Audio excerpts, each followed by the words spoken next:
Hello बच्चों, let's see the question. कह रहा है कि फॉर द रिएक्शन ए से बी रिएक्शन जा रही है बेटा, मेरी ए से बी जा रही है। It has been found at the order of the reaction is zero. तो ऑर्डर बता दिया बेटा। ऑर्डर कैसे पता किया जाता है?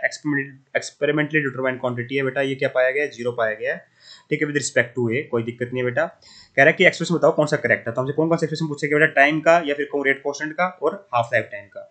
देखिए बेटा, जीरो ऑर्डर रिएक्शन का मतलब क्या हो बेटा? मेरा minus D A by D T. ये क्या लिखा बेटा? मैंने रेट लिखा है, यहाँ पे स्टोइकोमेट्रिक कोएफिशिएंट 1 है तो यहाँ पे 1 ही आ गया बेटा। इनटू में रेट कांस्टेंट आएगा, यहाँ पे क्या आएगा बेटा? कंसंट्रेशन ऑफ ए की पावर, जीरो ऑर्डर है मतलब जीरो आ जाएगा। अब इसको सोल्व कर लेते हैं बेटा। ठीक है, उस साइड ले जाओ बेटा, ये के डी टी हो जाएगा।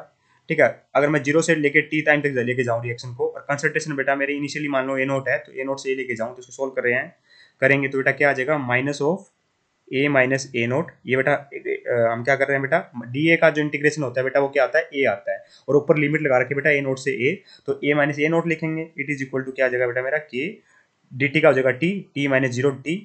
तो ये कितना आ जाएगा बेटा? ये आ जाएगा मेरा A is equal to A naught minus K T solve करने पर।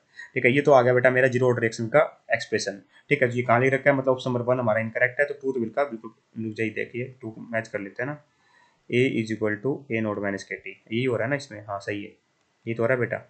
ठीक है, वो सर चला गया यहाँ से, सही है। अब कह रहा है कि हाफ लाइफ टाइम को और वेरीफाई कर ले बेटा। तो हाफ लाइफ टाइम का मतलब क्या बेटा? जब कंसंट्रेशन क्या हो जाए बेटा? मेरी 50% रिएक्शन कंप्लीट हो गई है, तो इसका मतलब जब ए क्या थी बेटा? कंसंट्रेशन आफ्टर टाइम टी, तो ये क्या हो जाएगी बेटा? मेरा ए नोट बाई टू हो जाएगी।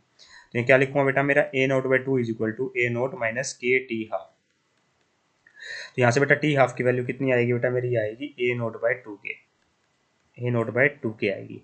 तो यहाँ तो लिख नहीं रखा है ऐसा बेटा, तो ये भी हमारे आंसर नहीं हो गए। Hence of the number 2 perfectly correct है बेटा।